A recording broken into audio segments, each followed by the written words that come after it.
पिछले 10 साल से पड़े दो पड़ोसियों के ठंडे रिलेशंस को वापस से रिवाइव करने का मौका सामने आ चुका है और यह पॉसिबल हुआ है डॉक्टर एस जयशंकर की पाकिस्तान विजिट से, जो कि एससीओ लीडर्स समिट के चलते हो चुकी है।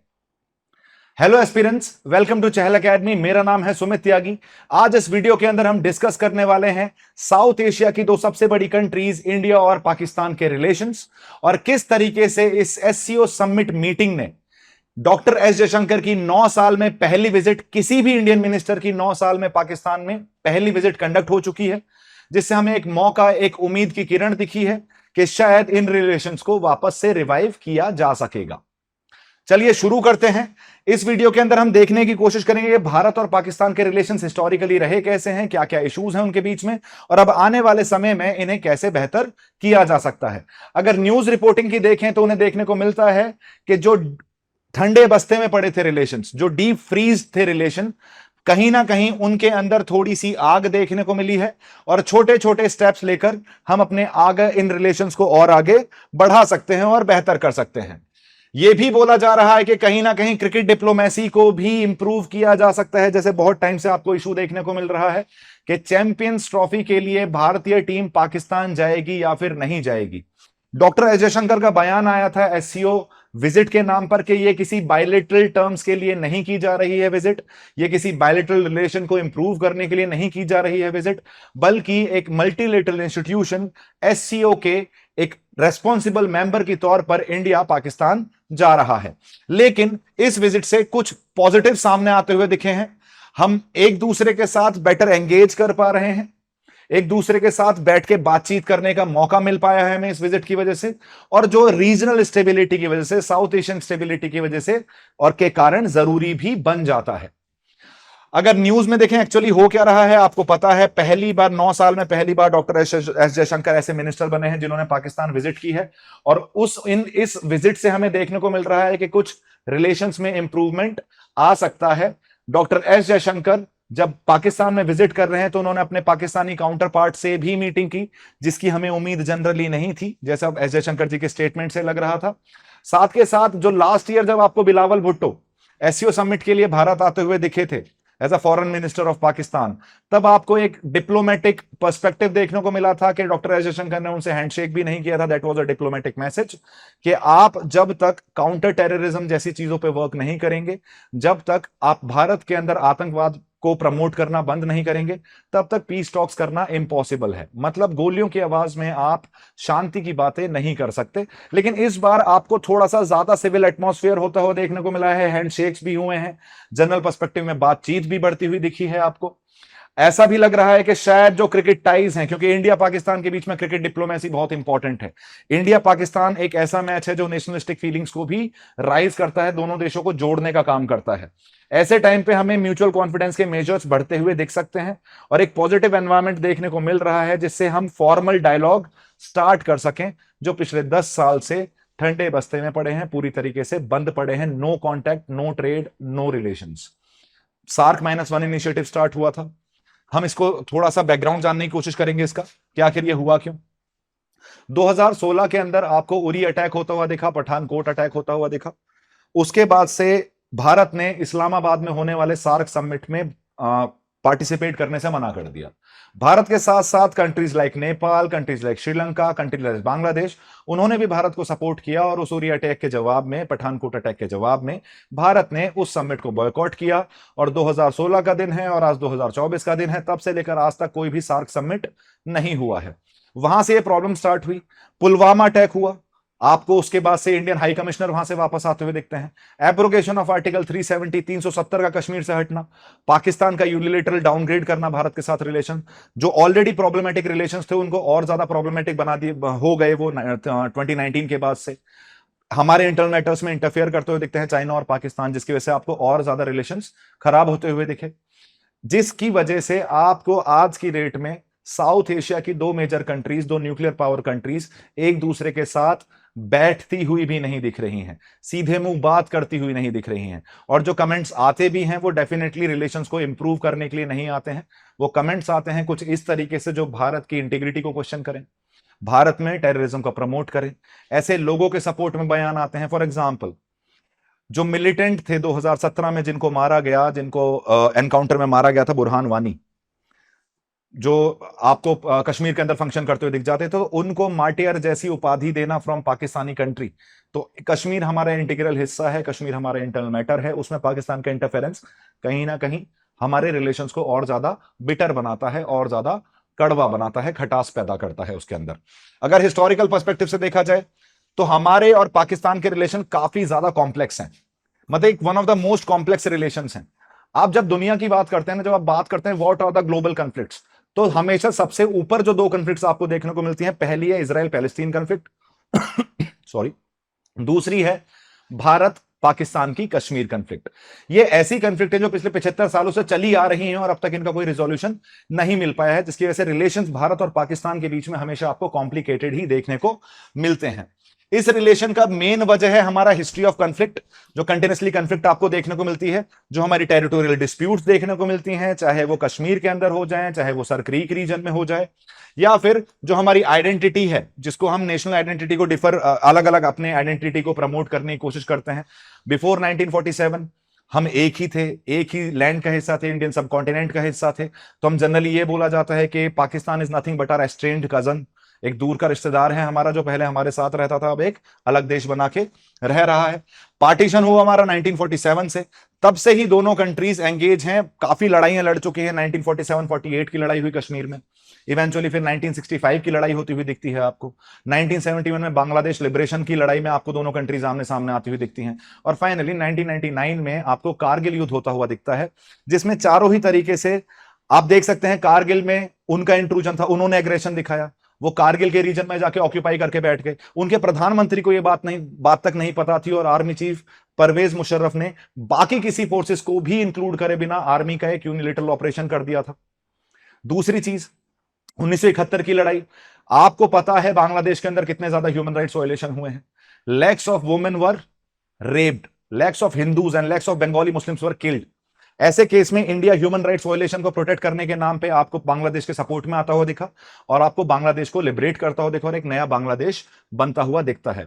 1965 की लड़ाई में 1962 के बाद हमारे पड़ोसी मुल्क को लगा कि हम कमजोर हो चुके हैं, तो शायद वो एक सही समय है भारत से कश्मीर को छीनने का, पर वो भूल गए कि उनमें और हम में बहुत ज्यादा फर्क नहीं था उस टाइम पे। जितनी कैपेबिलिटी उनकी है उतना ही समय हमें हुआ है आजाद हुए। तो आप हो सकता है कि शायद चाइना के लिए हम 1962 में प्रिपेयर्ड नहीं थे, लेकिन 1965 में हम कश्मीर के लिए प्रिपेयर्ड थे, पाकिस्तान के लिए प्रिपेयर्ड थे।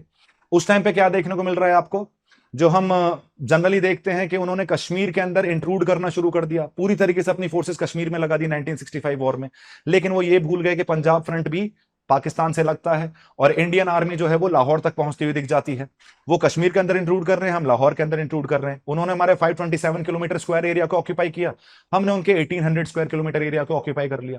इवेंचुअली ताशकंद एग्रीमेंट होता हुआ दिखता है, जिससे प्री वॉर सिचुएशन पे दोनों कंट्रीज आ जाती हैं, जिसमें जो पाकिस्तान का अटेम्प्ट था कश्मीर को एनेक्स करने का, वो वापस से फेल होता हुआ दिखता है। 1948 में आप यूएन गए थे, जब 1947 की कन्फ्लिक्ट हुई, और जब Kashmir was ruled by Maharaja Hari Singh, who was a Hindu ruler. Kashmir ने अपने आप को एक ट्रीटी साइन हुई थी, इंडियन इंडिपेंडेंस एक्ट ऑफ 1947। उसमें प्रिंसली स्टेट्स को ये ऑप्शन दिए गए थे, या तो भाई इंडिया ज्वाइन कर लो, या पाकिस्तान ज्वाइन कर लो, या इंडिपेंडेंट रह लो। तो Kashmir opted to remain independent. लेकिन जैसे ही 15 अगस्त को भारत को आजादी मिलती है और 14 अगस्त को पाकिस्तान को आजादी मिलती है, तो इवेंचुअली आपको देखने को मिल रहा है कि सितंबर में आपको पाकिस्तान इंट्रूड करता हुआ दिखता है कश्मीर के अंदर। राजा महाराजा हरि सिंह जो हैं वो इंडिया के साथ इंस्ट्रूमेंट ऑफ एक्सेशन साइन करते हैं, भारतीय आर्मी वहां पहुंचती है, पाकिस्तानी आर्मी को वापस खदेड़ती है, और एक ऐसी पोजीशन में पहुंच जाते हैं दिसंबर में। और आपको पता है कश्मीर में उस पोजीशन के दिसंबर के बाद वहां लड़ना पॉसिबल नहीं है cause of the climatic conditions. हमें चिंता इस बात की थी कि अगर ये 3-4 महीने ये मुद्दा जो है अगर दब गया, तो कहीं ना कहीं यही स्टेटस को ना बन जाए। इसलिए नेहरू जी आपको यूएन जाते हुए दिखते हैं, वहां यूएन का रिजोल्यूशन होता हुआ दिखता है, जो आज भी आपको इंप्लीमेंट होता हुआ नहीं दिखता है, क्योंकि उसमें शुरुआत पाकिस्तान की साइड से होनी है, सेकंड स्टेप हमें लेना है, और तब जाके हम प्लेबिसाइड तक पहुंच सकते हैं। तो ना पाकिस्तान ने कोई स्टेप लिया, ना अब जब पहला स्टेप ही कंप्लीट नहीं हुआ है, तो प्लेबिसाइड तक, थर्ड स्टेप तक आप कैसे पहुंच सकते हो। इसलिए यूएन रेजोल्यूशन को हमने 1972 में खत्म कर दिया था, और बोल दिया था कि भाई इस मैटर को इंटरनेशनलाइज मत करो।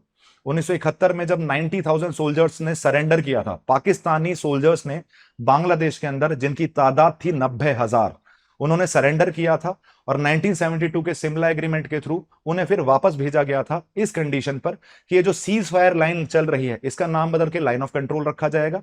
और दूसरी चीज, ये जो इंटरनेशनलाइज हो चुका है कश्मीर का कंफ्लिक्ट, इसे बायलेटरल, ये हमारा और तुम्हारा मुद्दा है, इसमें किसी तीसरे देश को पार्टिसिपेट करने की जरूरत नहीं है, हम दोनों सामने टेबल पर बैठकर इसे डिस्कस और रिजॉल्व कर सकते हैं। तो ये थोड़ा सा हिस्टोरिकल बैकग्राउंड है जब हम बोल रहे हैं कि इतनी सारी काफी सारी लड़ाई लड़ चुके हैं specially over the Kashmir region. इसके बावजूद, इन कॉन्फ्लिक्ट्स के बावजूद देखो डिफरेंसेस बहुत हैं लेकिन सिमिलैरिटीज भी बहुत हैं।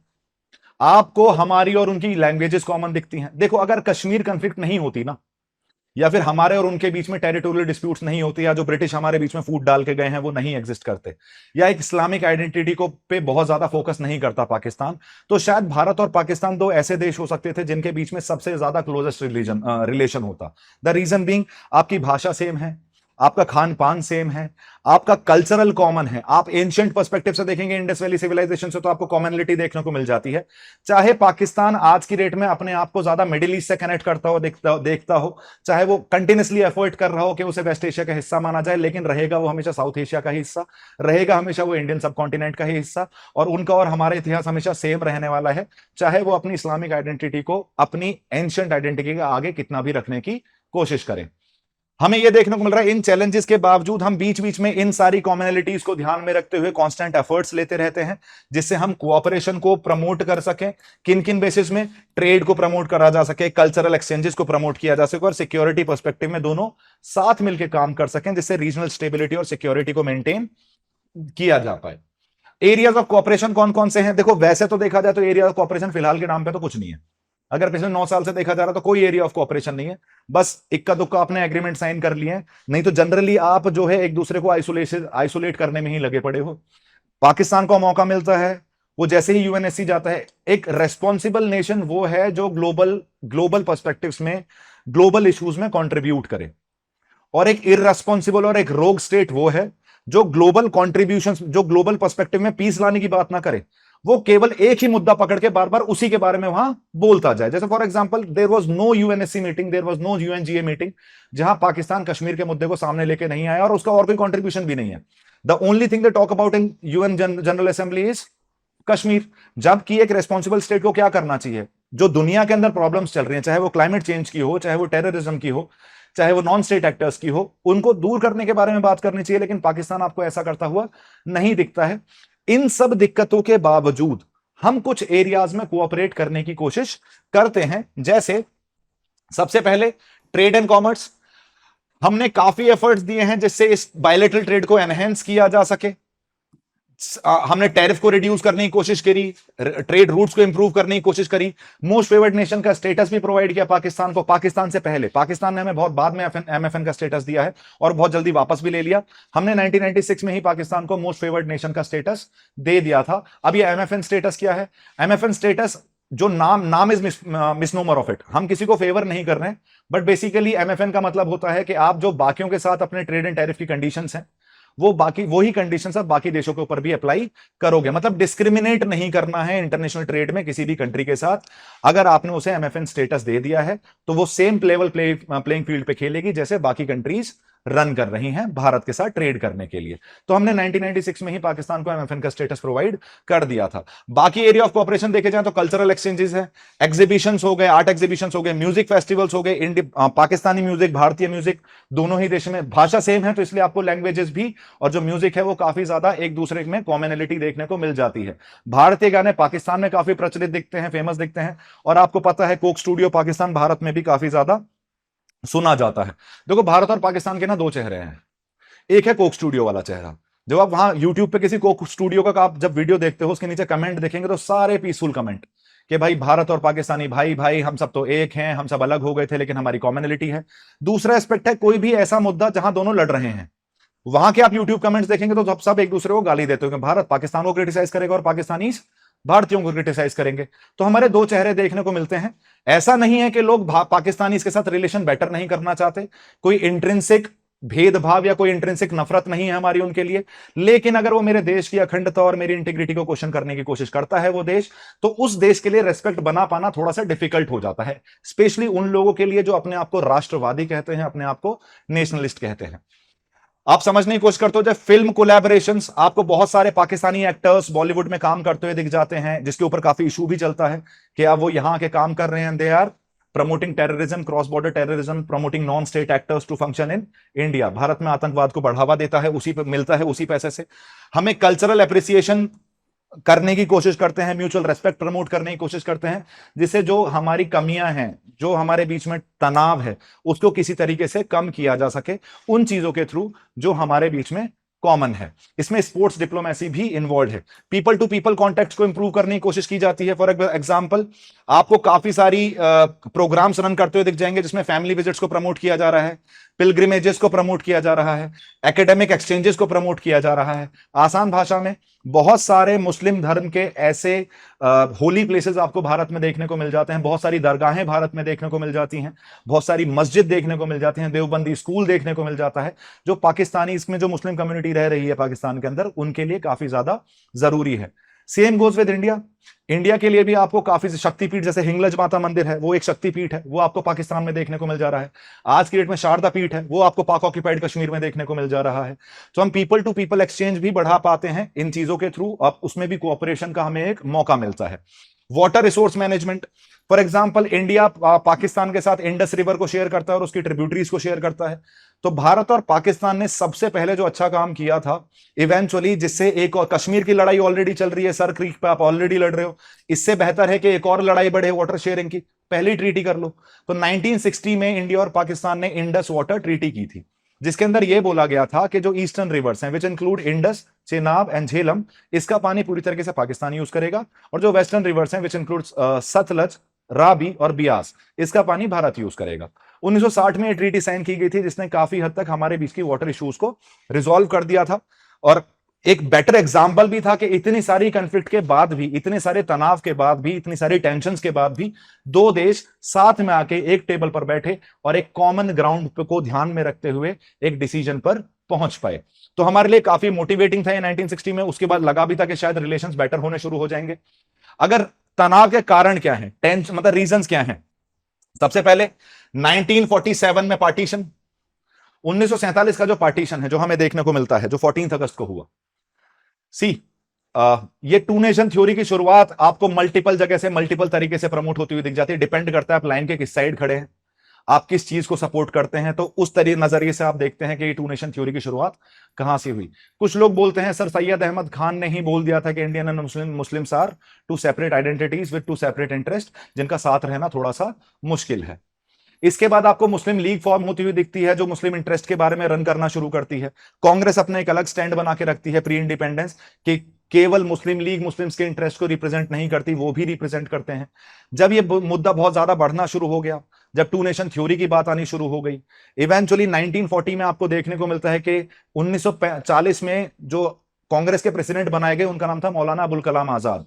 वो कहीं ना कहीं एक जेस्चर भी था कांग्रेस का, यह दिखाने का कि मुस्लिम रिप्रेजेंटेशन केवल मुस्लिम लीग के पास नहीं है, कांग्रेस के पास भी है, जिससे वो जो डिवीजन की डिमांड चल रही थी, टू नेशन थ्योरी की डिमांड चल रही थी, उसे कहीं ना कहीं खत्म किया जा सके, कम किया जा सके। ऑफ कोर्स वो पॉसिबल नहीं हो पाया। क्यों पॉसिबल नहीं हो पाया? 1946 में जब आपको कैबिनेट मिशन प्लान आता हुआ दिखता है, कैबिनेट मिशन प्लान ने टू स्टेट सॉल्यूशन को मना कर दिया कि भारत का डिवीजन, भारत का विभाजन नहीं होगा। इस बात से मुस्लिम लीग खुश नहीं हुई। 16 अगस्त 1946, 16 अगस्त 1946 को मोहम्मद अली जिन्ना ने एक स्टेटमेंट दिया, जिसे हम बोलते हैं डायरेक्ट एक्शन। इसलिए 16 अगस्त को भारत के अंदर डायरेक्ट एक्शन डे देखने को मिलता है, जिसके बाद आपको बहुत सारी कम्युनल टेंशंस देखने को मिली, काफी ज्यादा हिंदू मुस्लिम दंगे देखने को मिले, स्पेशली बंगाल के नोआखाली में, और इवेंचुअली वो नोआखाली से पूरे भारत में फैल गए। महात्मा गांधी पूरे भारत में घूमे उन दंगों को बंद कराने के लिए, और काफी हद तक क्लैरिटी आ चुकी थी कि शायद मुस्लिम लीग दूसरा देश लिए बिना मानेगी नहीं। एक इस्लामिक आइडेंटिटी को रिप्रेजेंट करने वाली मुस्लिम लीग का मेन मुद्दा यही था कि उसे एक अलग देश चाहिए, सो दैट जो मुस्लिम की राइट हैं इस भारत के अंदर, एक हिंदू मेजोरिटी के अंदर, उनको दबाया ना जा सके। आज की डेट में सबसे बड़ा इशू ये चलता है कि भारत में मुस्लिम माइनॉरिटीज के साथ गलत हो रहा है। ये हम नहीं बोल रहे, ये पाकिस्तान जैसे लोग, जिनकी मीडिया उन्हें ये नजरें दिखाती है। आप खुद सोचिए, जिस देश के अंदर एक प्रेसिडेंट आपको मुस्लिम देखने को मिला, डॉक्टर एपीजे अब्दुल कलाम, एक देश के अंदर जिसका प्रधानमंत्री आपको सिख देखने को मिला, डॉक्टर मनमोहन सिंह, जिस देश के अंदर इससे भी पहले आपको, जब हम बात करते हैं फखरुद्दीन अली अहमद की, वो भी भारत के प्रेसिडेंट रह चुके हैं। उसके अलावा भी आपको और माइनॉरिटीज रिप्रेजेंट करती हुई दिख जाएंगी हमारी हाईएस्ट पॉलिटिकल पोजीशन को। मेरा बस एक सवाल है, पाकिस्तान के अंदर आज तक क्या कोई हिंदू प्रधानमंत्री बना? क्या पाकिस्तान के अंदर कोई भी माइनॉरिटी का बंदा प्रेसिडेंट बना? तो जब आप अपने देश, अपने गिरेबान के अंदर झांक के देखेंगे तो आपको पता लगेगा कि भारत बहुत ही ज्यादा इंक्लूसिव सोसाइटी है। यहां हर किसी के धर्म को, हर किसी की आस्थाओं को इज्जत दी जाती है। हम कोई मुस्लिम स्टेट या हिंदू स्टेट नहीं है, we are a secular state, जहां सबकी इच्छाएं, सबकी आस्थाएं, सबके अपने अपने जो वैल्यूज हैं उनको मेंटेन करने का पूरा हक है उनके पास। तो ये जो एक प्रोपोगेंडा रन किया जाता है about the Muslim minority rights, ये एक प्रोपोगेंडा ही है। क्योंकि अगर आप माइनॉरिटीज की हालत पाकिस्तान में देखेंगे, जो आप देखेंगे कि उनका पॉपुलेशन किस तरीके से घटता हुआ आया है, तो सवाल तो ये खड़ा होना चाहिए कि पाकिस्तान के अंदर माइनॉरिटी राइट्स कहां है? एक नेहरू नून एग्रीमेंट हुआ था 1950s में, उसके अकॉर्डिंग तो आपको देखने को मिलता है पाकिस्तान ने उसे फॉलो किया ही नहीं। हमारे यहां कंटिन्यूअसली मुस्लिम पॉपुलेशन बढ़ती हुई दिखती है, पाकिस्तान में हिंदू पॉपुलेशन कम क्यों होती हुई दिख रही है? पाकिस्तान में सिख पॉपुलेशन कम क्यों होती हुई दिख रही है? इसका कारण यह है कि हम एक इंक्लूसिव सोसाइटी हैं, लेकिन पाकिस्तान के अंदर मीडिया और उसका एजुकेशन सिस्टम इस तरीके की पट्टी पढ़ाता है कि भारत के अंदर मुस्लिम्स को खतरा है, और उससे वो ये जस्टिफाई कर पाता है कि किस तरीके से पाकिस्तान का बनना ज्यादा जरूरी था। आई विश कि अगर यह विभाजन नहीं हुआ होता तो आज पाकिस्तान भी इकोनॉमिकली बेटर होता, उन्हें पन्नियों में भर भर के गैस नहीं ले जानी पड़ रही होती, उन्हें डायरेक्ट एलपीजी कनेक्शन प्रोवाइड कराया जाता जैसे भारत में प्रोवाइड कराया जाता है। कश्मीर डिस्प्यूट एक मेजर डिस्प्यूट है, जो मैंने स्टार्टिंग में ही आपको बताया था 1947 से। इसके लिए 1949 में एक यूएन रेजोल्यूशन पास किया गया, उसके अंदर 3 कंडीशन रखी गई, और वो जो एग्जिस्टिंग लाइन थी जहां दोनों ट्रूप स्टेशन थे उसे बोल दिया गया cease fire line. UN resolution के अंदर 3 कंडीशन लगाई गई कि जो पाक ऑक्यूपाइड कश्मीर है वहां से पूरी तरीके से पाकिस्तान अपनी आर्मी हटा लेगा। सेकंड चीज ये बोली गई कि जो इंडियन कश्मीर है, जो कश्मीर है, उसमें से भारत अपनी आर्मी हटाएगा नहीं, बस उसकी स्ट्रेंथ क्या करेगा, कम कर देगा। इससे यह पता चलता है कहीं ना कहीं यूएन भी ये मान रहा है कि लीगली कश्मीर भारत का हिस्सा है। और जब ये दोनों कंडीशंस आप फुलफिल कर देते हो तो आप तीसरी कंडीशन के ऊपर आओगे, जिसके अंदर यह बोला गया कि अगर ये दोनों कंडीशन फुलफिल हो गई तो कश्मीर के अंदर एक प्लेबिसाइट कराया जाएगा, जिसमें लोग डिसाइड करेंगे कि वो भारत में रहना चाहते हैं, पाकिस्तान में रहना चाहते हैं, या फिर आजाद रहना चाहते हैं। कभी पहली 2 कंडीशन फुलफिल हो नहीं पाई, इसलिए कभी तीसरी कंडीशन तक हम पहुंच ही नहीं पाए। उसके बाद आपको काफी ज्यादा एफर्ट्स देखने को मिले कश्मीर के मुद्दे को रिजॉल्व करने के लिए, लेकिन अभी तक भी वो रिजॉल्व होता हुआ नहीं दिखता है। बॉर्डर कंफ्लिक्ट, जैसा मैंने आपको बताया, जिसे 1949 में सीज फायर लाइन बना दिया गया था, 1972 में जब 90,000 सोल्जर्स को वापस देने की बात हुई थी, तो एक कंडीशन उसमें एक चीज ये भी की थी कि सीज फायर लाइन का नाम बदल के लाइन ऑफ कंट्रोल रख दिया गया था। आज की डेट में ये हमारा डिफैक्टो बॉर्डर की तरह काम करता है। ये हमारा बॉर्डर है भारत और पाकिस्तान के साथ, जिसमें पाक ऑक्यूपाइड कश्मीर उनके पास है।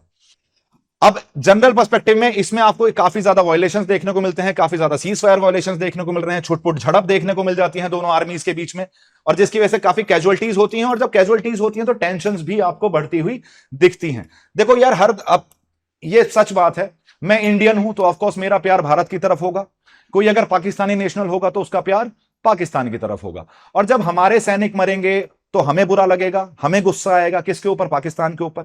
और जब इस कॉन्फ्लिक्ट में पाकिस्तानी सोल्जर्स मरते हैं तो उनको बुरा लगता होगा, उन्हें इंडिया के ऊपर गुस्सा होता है, दैट्स नेचुरल, क्योंकि उनको अपना देश प्यारा है, मेरे को अपना देश प्यारा है। लेकिन यहां प्यार से ज्यादा आपको यह सोचने की जरूरत है कि रेशनैलिटी क्या है, आप किस डायरेक्शन में मूव कर रहे हो। आपको ग्रे लिस्ट के अंदर डाल दिया गया एफएटीएफ के अंदर, आप फिर भी अपनी सरकार से क्वेश्चन करने के लिए तैयार नहीं है, आप यह समझने के लिए तैयार नहीं है कि आपका देश ठीक से फंक्शन नहीं कर रहा है। भारत एक हेल्दी डेमोक्रेसी है। पाकिस्तान में आज तक एक भी प्रधानमंत्री आजादी से अपने 5 साल कंप्लीट नहीं कर पाया है। इसलिए हम बोलते हैं पाकिस्तान नाम की डेमोक्रेसी है, वहां इलेक्टेड पीएम नहीं आते, वहां सेलेक्टेड पीएम आते हैं। और जब उनकी मिलिट्री से बननी बंद हो जाती है, उन्हें हटा के जेल में बंद कर दिया जाता है, किसी को देश से भागना पड़ता है। तो आपको देखने को मिल रहा है कि एक ऐसी रोग डेमोक्रेसी को अगर आप इंडियन डेमोक्रेसी से कंपेयर करें तो पाकिस्तान को हमसे कुछ सीखने की जरूरत है, किस तरीके से स्टेबल तरीके से अपने आप को ग्लोबली रिप्रेजेंटेटिव बनाया जा सकता है, एक साउथ का रिप्रेजेंटेटिव बनाया जा सकता है। और कहीं ना कहीं अगर पाकिस्तान भारत के साथ बेहतर रिलेशन रखता तो उसकी इकोनॉमिक कंडीशंस भी आज की डेट में बेहतर होती, उसके यहां स्टेबिलिटी भी बेटर देखने को मिलती है और उसके सिक्योरिटी सिचुएशंस भी बेटर होती। नहीं। क्रॉस बॉर्डर टेररिज्म एक बहुत बड़ा मुद्दा है। पाकिस्तान को काफी ज्यादा एक्यूज किया गया है और डायरेक्ट एविडेंसेस हैं हमारे पास, भारत के पास, कि बहुत सारे मिलिटेंट ग्रुप्स को फंड करता है क्रॉस बॉर्डर टेररिज्म के, उनको फिर बॉर्डर क्रॉस कराने में उनको असिस्ट करता है। पुलवामा अटैक हो गया, 2008 का मुंबई अटैक हो गया, इन दोनों में ही आपको जैश ए मोहम्मद, मसूद अजहर का नाम देखने को मिलता है। हाफिज सईद लश्कर ए तोयबा का चीफ, वो भी पाकिस्तान में ही बैठा है। जौहर टाउन, लाहौर के अंदर एक जगह है जौहर टाउन, वहां आपको हाफिज सईद पूरी फुल सिक्योरिटी के साथ बैठा हुआ मिलता है, राइट। अब ऐसे केस में ये क्रॉस बॉर्डर टेररिज्म स्टार्ट क्यों हुआ? देखो, जब 1971 में बांग्लादेश बन गया, पाकिस्तान को तोड़ दिया गया, हमारे लिए बहुत इंपॉर्टेंट था वो चीज, क्योंकि हमारे लिए दोनों फ्रंट से वो एक खतरा था कि अगर पाकिस्तान से लड़ाई होती है तो हमें दोनों फ्रंट ओपन करने पड़ेंगे। बांग्लादेश के लिबरेशन के बाद से हमारे लिए जियो स्ट्रेटेजिकली अब एक ही फ्रंट रह गया था पाकिस्तान से टैकल करने के लिए, अगर कोई वॉर होती है तो। उसके बाद से पाकिस्तान के अंदर एक कंसेप्ट आया, एक उन्होंने डॉक्ट्रिन अपनाई जिसे हम बोलते हैं ब्लीड इंडिया विद 1000 कट्स, जहां उन्होंने भारत में जहां भी फॉल्ट लाइन देखने को मिली उसे सपोर्ट करना शुरू कर दिया। जब ये क्रॉस बॉर्डर टेररिज्म की बात आती है, क्रॉस बॉर्डर टेररिज्म की शुरुआत होती है 1987 के बाद।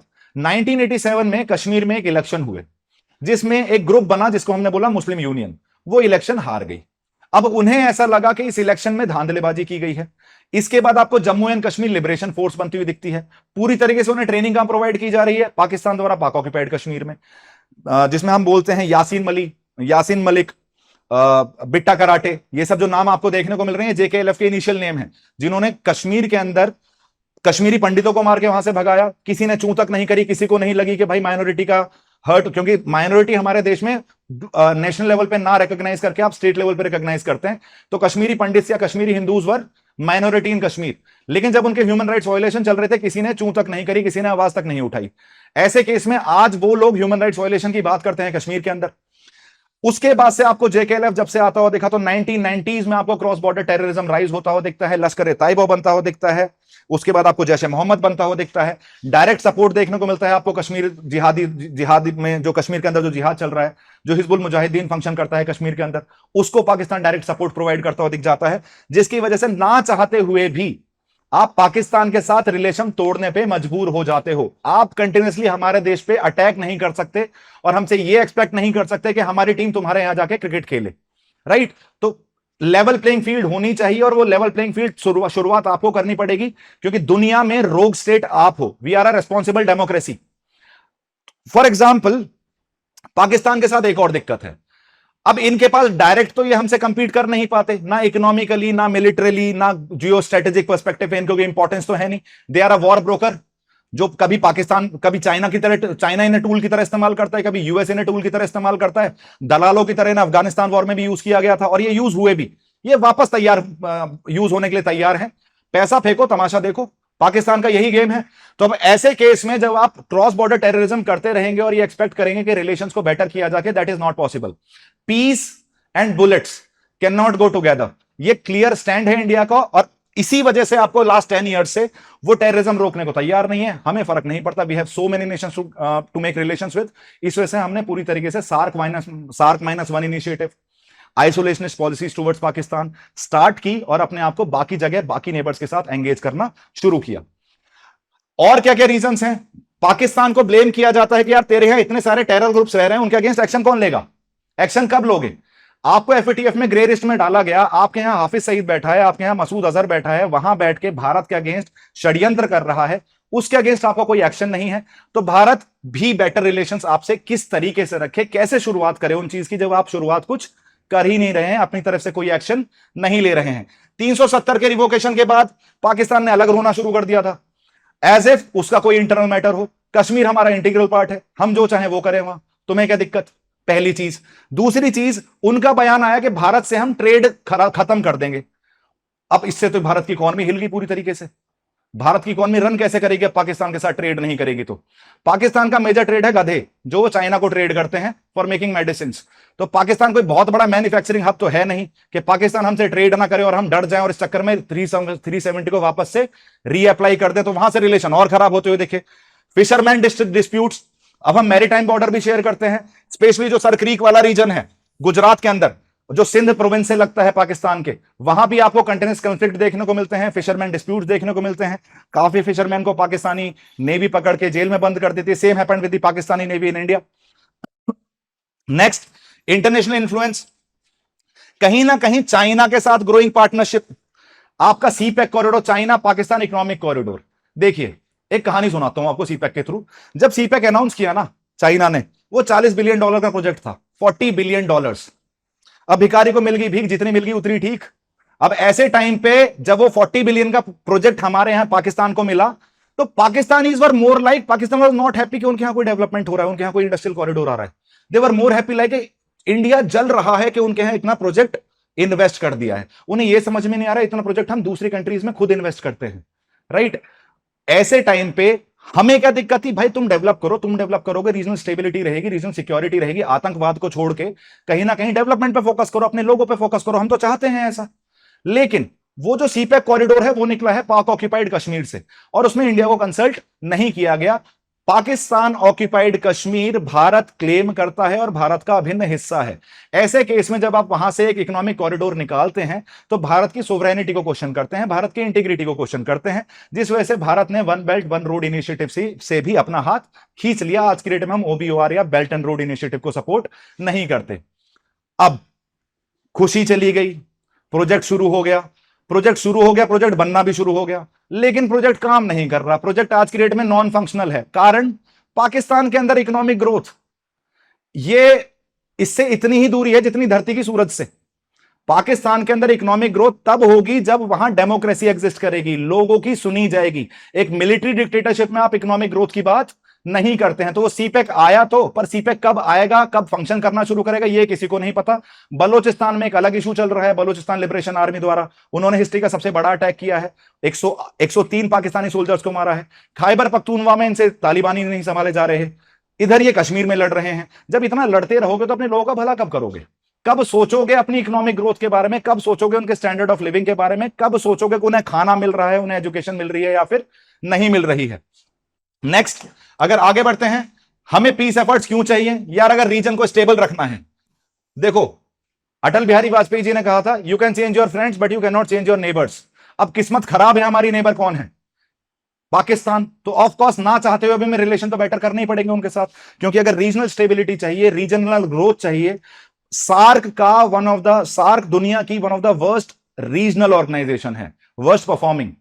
डॉक्टर एस जयशंकर का कहना है कि सार्क एक कारवां है जिसमें बहुत सारे ऊंट चल रहे हैं। हम सारी कंट्रीज हम अपने आप को कैमल्स की तरह रिप्रेजेंट करते हैं, और उसमें से एक कैमल ऐसा है कि जिसकी वजह से पूरे कारवां की स्पीड क्या हो जा रही है, स्लो हो जा रही है। वो ऊंट है पाकिस्तान।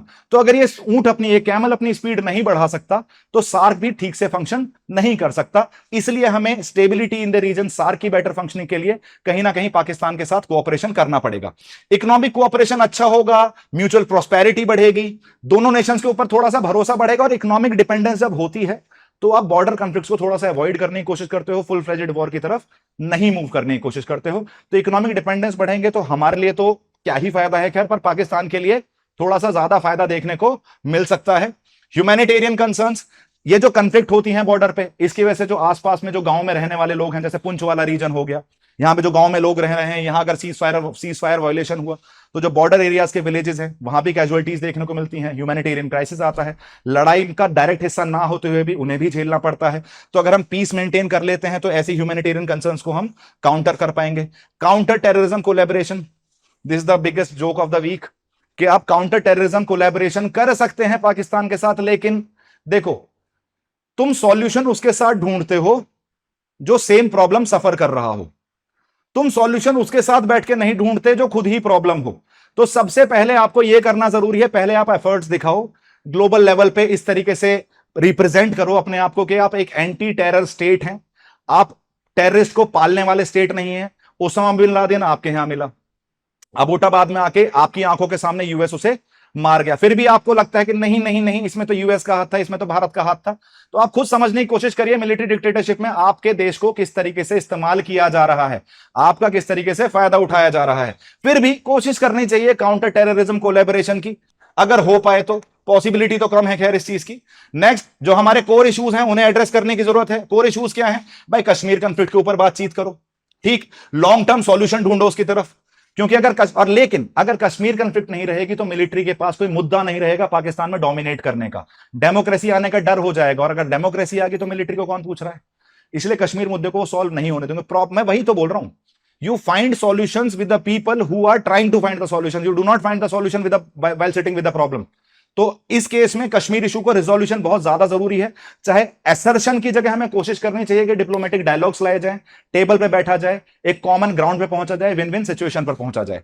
कल्चरल एक्सचेंजेस से पीपल टू पीपल बेटर होगा तो शायद people to people sentiment better होंगे, तो हमारे देश में भी रिलेशन भी बेटर होते हुए दिख सकते हैं, थोड़ी कॉमनलिटी नजर आएगी। तो जो हेट्रेड है, जो गुस्सा है एक दूसरे के अगेंस्ट, उसे थोड़ा सा कम होता हुआ दिख सकते हैं। इंटरनेशनल इमेज भी बेटर होगी। अगर हम दोनों लड़ना बंद कर देंगे तो कहीं ना कहीं समाज को, दुनिया को भी तो एक मैसेज जाएगा कि भाई दोनों रेस्पॉन्सिबल कंट्री हैं, दोनों रेस्पॉन्सिबल कंट्री हैं, लड़ने की जगह टेबल पर बैठ के अपने बातचीत के थ्रू अपने मुद्दे सुलझा रही हैं, दो डेमोक्रेसीज एक रेस्पॉन्सिबल तरीके से एक्ट कर रही हैं। तो इसकी तरफ भी हमें मूव करने की जरूरत है, यूथ को एंगेज करने की जरूरत है। अब यूथ को कैसे एंगेज करना है? जैसा हम चाहते हैं। यूथ को आप आर्म्स ट्रेनिंग देके एंगेज नहीं करेंगे। 14-14 साल के बच्चों के हाथ में बंदूक देके क्रॉस बॉर्डर टेररिज्म करके इसे यूथ एंगेजमेंट नहीं कहते हैं। तो पहले क्लियर कर देते हैं हम पाकिस्तान को कि यूथ एंगेजमेंट चल रहा है एजुकेशन पर्सपेक्टिव से। किस पर्सपेक्टिव से? कि वैल्यूज ऑफ पीस जैसी वैल्यूज को सिखाया जाए, कोलैबोरेटिव एफर्ट किए जाएं, एजुकेशन स्कॉलरशिप जैसे प्रोग्राम्स रन किए जाएं, जिससे यूथ आपस में एक दूसरे से आइडियाज एक्सचेंज करें। और जो कुछ गलत फहमियां हैं जो मीडिया के थ्रू आपको रन होती हुई दिखती हैं इन पाकिस्तान, इन इंडिया, उनको थोड़ा सा दूर किया जा सके। रीसेंट इनिशिएटिव्स देखे जाएं, सीज फायर एग्रीमेंट किया था हमने 2021 में कि यार कोई भी सीज फायर नहीं करेंगे, फरवरी 2021 में किया था। क्लाइमेट डिप्लोमेसी के नाम पे हम कॉन्टैक्ट कर रहे हैं, एक दूसरे के साथ कोलैबोरेट कर रहे हैं। रिसेंटली हमारे यहाँ स्टबल बर्निंग का बहुत बड़ा इशू है, पराली को जलाना दिल्ली में, पूरे नदर्न इंडिया में काफी हद तक पॉल्यूशन क्रिएट कर देता है, और सेम प्रॉब्लम पाकिस्तान से भी आती है। तो उस बेसिस पे कोलैबोरेट करने की जरूरत है, और पाकिस्तान के जो चीफ मिनिस्टर हैं उन्होंने भी इस चीज के लिए इंडिया के साथ कोलैबोरेट करने के लिए इनिशिएशन लिया है। ट्रैक 2 डिप्लोमेसी, देखो बहुत सारी टाइप की डिप्लोमेसी होती है। Track 1 is government to government. Track 2 diplomacy जब आपको नॉन गवर्नमेंट ऑर्गेनाइजेशंस, बाकी चीजें सरकार के अलावा अगर आप एंगेज करने की कोशिश करते हो, चाहे वो सिविल सोसाइटीज हो जाए, चाहे वो पीपल टू पीपल कांटेक्ट हो जाए, चाहे वो स्पोर्ट्स वाला पर्सपेक्टिव हो जाए, इसे हम बोलते हैं ट्रैक 2 डिप्लोमेसी। तो इसको भी प्रमोट करने की जरूरत है जिससे कंस्ट्रक्टिव एंगेजमेंट को और ज्यादा इंप्रूव किया जा सके। बॉर्डर एग्रीमेंट्स की तरफ मूव करना चाहिए, जिससे जो लाइन ऑफ कंट्रोल पे जो कंटिन्यूसली आपको स्किर्मिशेस और जो टसल्स देखने को मिलती हैं, इनको कहीं ना कहीं कंट्रोल किया जाना चाहिए। और जो 2003 का सीज फायर एग्रीमेंट था और जो 2021 का जो सीज फायर एग्रीमेंट है, इसको डेडिकेटेडली हमें फॉलो करना चाहिए, जिससे कोई इशू फ्यूचर में आता हुआ ना दिखे और पीसफुली हम फंक्शन भी कर पाए। वे फॉरवर्ड, बायलैटरल डायलॉग बढ़ाओ यार, बातचीत बढ़ाओ। 9 साल से बात ही नहीं कर रहे हो, बात ही नहीं करो तो सॉल्यूशन तो नहीं निकलेगा। तो सबसे पहली चीज है बातचीत होनी चाहिए, टेबल पे आना चाहिए, लेकिन कंडीशंस अप्लाइड। कंडीशंस भारत की आपको पता है, मैं इतनी देर से बोलता हुआ आ रहा हूं। तो कंडीशंस अप्लाइड हैं, लेकिन बातचीत करना जरूरी है, उसके बिना सॉल्यूशन नहीं निकलेगा। जॉइंट एक्शन प्लान बनाने चाहिए। जॉइंट एक्शन प्लान क्या है? किसी भी तरीके से जब आप काम कर रहे हैं, किसी भी तरफ आप मूव करने की कोशिश करेंगे, तो ऐसे इनिशिएटिव्स लो, स्पेशली क्लाइमेट चेंज को लेके, स्पेशली एयर क्वालिटी को बेटर करने के लिए, जिससे स्टबल बर्निंग को, पॉल्यूशन को आप साथ में मिलकर टैकल कर पाओ। क्योंकि ये एक कंट्री सॉल्व नहीं कर सकती। इंटरनेशनल बॉर्डर इंसानों के लिए है, हवाओं के लिए नहीं, पॉल्यूशन के लिए नहीं। तो दोनों को कहीं ना कहीं कोलैबोरेटिव एफर्ट्स लेने पड़ेंगे। रिसर्च एंड इनोवेशन में हम कहीं ना कहीं कोलैबोरेट कर सकते हैं, कुछ सीख सकते हैं हमसे वो। और जैसे बोला जाता है ना कि भारत का झंडा चांद पे है और उनके झंडे पे चांद है। दूसरी चीज, कंपटीशन मत करो, बराबरी करो। अगर आप इसरो को कंपेयर करोगे from the Pakistani space agency, तो कंपेयर करोगे क्योंकि कंपैरिजन है ही नहीं, पहली बात। लेकिन अगर फिर भी तुम्हारी बुद्धि फिर गई है और तुम्हें कंपैरिजन करना है पाकिस्तान के साथ भारत का, तो आप डेफिनेटली, आप अगर एक कोलैबोरेटिव एफर्ट्स देखते हो ना, तो भारत ज्यादा सपोर्ट कर सकता है पाकिस्तान को, रेदर देन पाकिस्तान जो प्रोवाइड करेगा रिसर्च एंड इनोवेशन में, उतना ज्यादा कंट्रीब्यूशन पाकिस्तान का आपको नहीं देखने को मिलेगा। तो मेरी हाथ जोड़ के रिक्वेस्ट है, अगर कोई मेरा वीडियोस पाकिस्तान तक भी रीच हो रही है, आई हैव सीन दिस, तो मेरी हाथ जोड़ के रिक्वेस्ट है कि अपनी सरकार पे ज्यादा भरोसा मत करो, अपनी बुद्धि चलाओ, रेशनैलिटी लेके आओ अपने अंदर। और रिसर्च एंड इनोवेशन में हमें जरूरत है कि हमें एंगेज करना चाहिए, जिससे एनवायरमेंटल चैलेंजेस को और बेटर तरीके से टैकल किया जा सके। लेकिन उसके लिए सबसे पहली चीज जरूरी है, वो क्या है? Bilateral dialogue. अगर साथ में बैठोगे नहीं तो बातचीत होगी नहीं, किसी चीज का रिजोल्यूशन नहीं निकल सकता। पब्लिक अवेयरनेस कैंपेन्स रन करनी चाहिए, जिससे समाज के अंदर, जो पब्लिक के अंदर जो गलत फहमियां हैं, और खास तौर से पाकिस्तान के अंदर जो गलत फहमियां हैं भारत को लेके, फॉर एग्जाम्पल टसल चल रही है इंडिया कनाडा की, खुश हो रहा पाकिस्तान। मतलब होता है ना, जब इंसान के पास खुद की कोई खुशी नहीं होती ना, तो दूसरों के दुख में ही खुश होना शुरू कर देता है। वही हालत है हमारे पड़ोसी देश की। अब हमें ऐसी कैंपेन लॉन्च करनी चाहिए जैसे सिटीजन्स को एजुकेट किया जाए, स्कॉलरशिप प्रोग्राम्स रन करे जाएं, पीपल टू पीपल कांटेक्ट बढ़ाया जाए, जिससे रिलेशन थोड़े से इंप्रूव हो, पीपल टू पीपल सेंटीमेंट थोड़े से इंप्रूव होते हुए दिखें। एक्सचेंज प्रोग्राम जैसे हम डिस्कस कर रहे हैं उन्हें कंटिन्यू करना चाहिए। रीजनल फ्रेमवर्क जैसे हम सार्क की बात कर रहे हैं, सार्क को प्रमोट करने की बात करनी चाहिए। Community engagement, not just the government but जो बाकी कम्युनिटीज हैं, जो कॉमनैलिटीज हैं हमारे और पाकिस्तान के बीच में, उन पे एंगेज करने की जरूरत है। और फंडिंग एंड इन्वेस्टमेंट, कहीं ना कहीं आप इंटरनेशनल ऑर्गेनाइजेशन से ज्वाइंट क्लाइमेट प्रोजेक्ट्स के लिए भी फंडिंग मांग सकते हैं, उसके ऊपर कोलैबोरेट कर सकते हैं। देखो चलो ठीक है, कश्मीर मुद्दा तो सॉल्व नहीं हो रहा तुमसे और हमसे भी फॉर एग्जाम्पल, लेकिन आप एटलीस्ट क्लाइमेट चेंज पे तो कोलैबोरेट करो, उन मुद्दे पर तो कोलैबोरेट करो जहां कर सकते हो। थोड़ी बहुत हेल्प हमसे हम भी दे ही देंगे तुम्हें, तुम कर सकते हो, कोलैबोरेटिव एफर्ट्स लाओगे तो कोई तो मुद्दा मिलेगा जहां साथ बैठ के बातचीत कर सकते हैं, क्योंकि आइसोलेशन में एक दूसरे के अगेंस्ट बैठे रहने से तो प्रॉब्लम नहीं सॉल्व होने वाली है। और पहले आप सॉल्यूशन की तरफ बढ़ें, खुद प्रॉब्लम ना बने, तो शायद हम एक्चुअली सॉल्यूशन ढूंढ पाएंगे। इन सारी इंफॉर्मेशन को ध्यान में रखते हुए आपसे एक सवाल है, इसको जवाब देने की जरूर कोशिश करना। Discuss the implications of recent diplomatic engagements between India and Pakistan, particularly in the context of baby steps towards improving bilateral relations.